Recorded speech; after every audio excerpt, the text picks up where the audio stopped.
Is the estimates of what you hear on the Drick Bridge, are those seemingly in line? I mean, it seems like a lot of money to build a bridge. I mean, are you going to be able to build your bridge for the same amount or for less, or does it matter? Oh, just like most things that you'd think of, the economics favor the private sector proposal over the government proposal.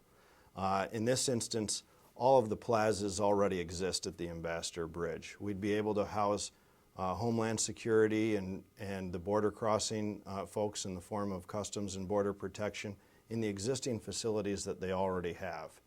All we're talking about is building a new span over the river. That new span, although very substantial, would cost us $500 million. Not surprisingly, the government proposal 2 miles down the road has billions attached to it.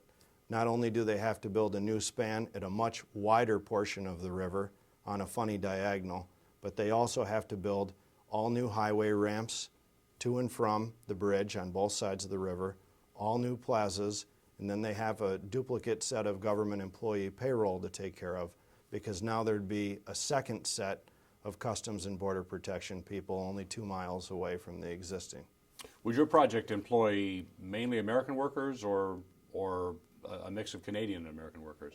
I'm certain it would be just like all the others. On the Canadian side, it would employ Canadian workers, and on the U.S. side, it would employ American workers. Because the DRIC is being sold also as like a massive public works project that would hire just thousands and thousands of people. Our bridge project, just as the many improvements that we've done on the Ambassador Bridge, would employ the temporary construction workers for the period of time in which it takes to build the crossing, and then afterwards it would continue to employ a much smaller number of bridge employees. You've acquired a lot of land on this side of the river for expanding what you're doing, and also, do you own land where the DRIC has proposed, at least some of it? Yeah, as a matter of fact, we have about 250 employees, private sector employees, working at one of our transportation companies that is directly in the crosshairs of what would be the government's condemnation paths to take the land that they need for the DRIC. I'm going to assume you're not going to go quietly. No, I don't believe that government should put private sector employees out of business to make way for more government spending and government projects. So if this were to go down that road and the governments of both the United States and Canada and Michigan all decide to build DRIC, and they come to you and say, okay, we're moving you out, are you going with a fight? Of course we'd fight. You know, we're in a position to stand up for our property rights and so on.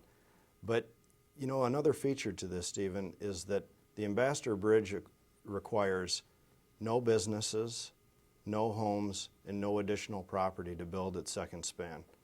The DRIC Bridge, or the government-sponsored bridge, requires 40 businesses, 300 homes, and large swaths of property that will go from paying property taxes to not paying property taxes. And I'm certain that those folks that have their homes condemned for the DRIC Bridge, that live in a relatively poor section of Detroit, will use the money to move out of the city. Do you own property on the Windsor side also of where you would like to expand the current Ambassador Bridge? It's all there, ready to go. So the only thing standing in your way then really is the Canadian government. You got it. Okay, how about the Michigan government? The governor probably hit you in the belly the other night at the state address when he came out in support of DRIC. I mean, I believe you probably thought you might have the governor on board. We did, and we've been talking to the governor, and while I'm not at all saying that the governor is currently of the position where he would change his mind, I believe that there's a better solution here than just the one being floated in the public. Everybody understands that the state of Michigan doesn't have any money, and I don't blame the governor for the attractiveness of the $500 million that Canada has offered for free and all that. It's important that the state do what it needs to improve its roads.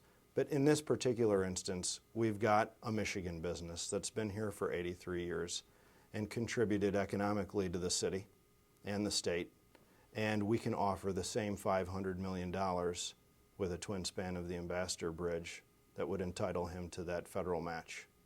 But again, your issue is going to be convincing the Canadians. Yeah, and I'd like your help. I'd like the help of all your viewers, and I'd like all the support we can to stand up for the past history of American prosperity. It's served the border well, and there's no reason why it shouldn't serve the border well for another 83 years, despite the fact that right now the Canadians are of the mindset that government can do it better. And you met with the governor yesterday, is that my understanding?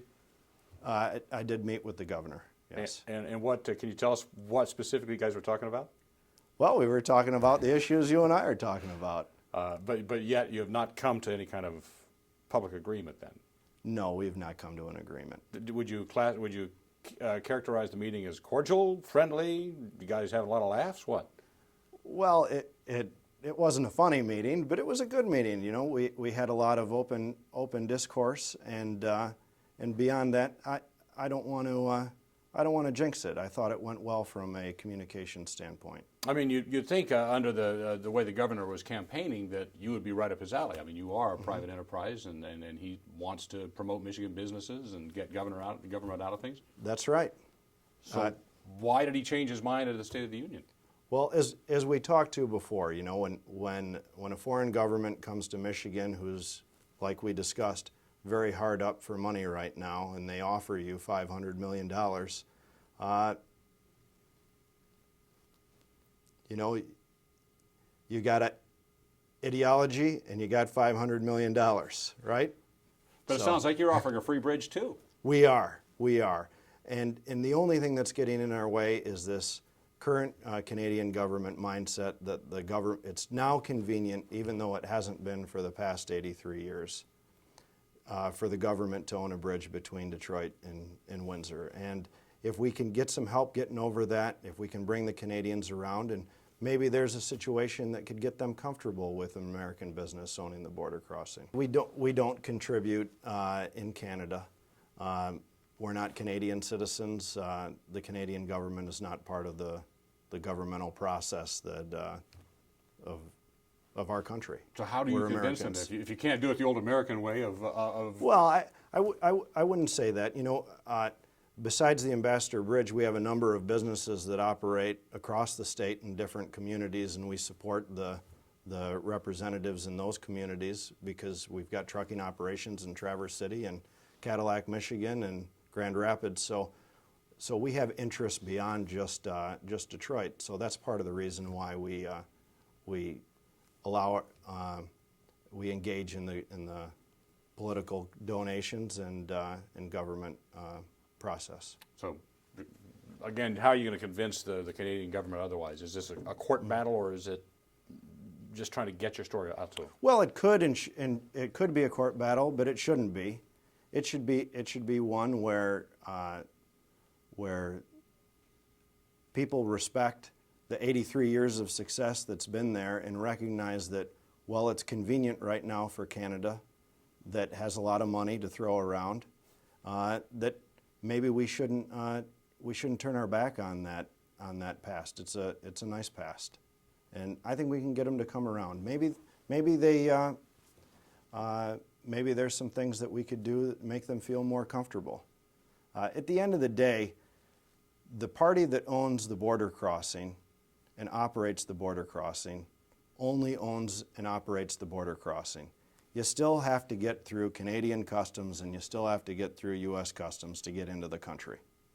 So who gets to be let in the country and who doesn't is completely up to the government and the guys carrying the guns that greet you when you get to the other side.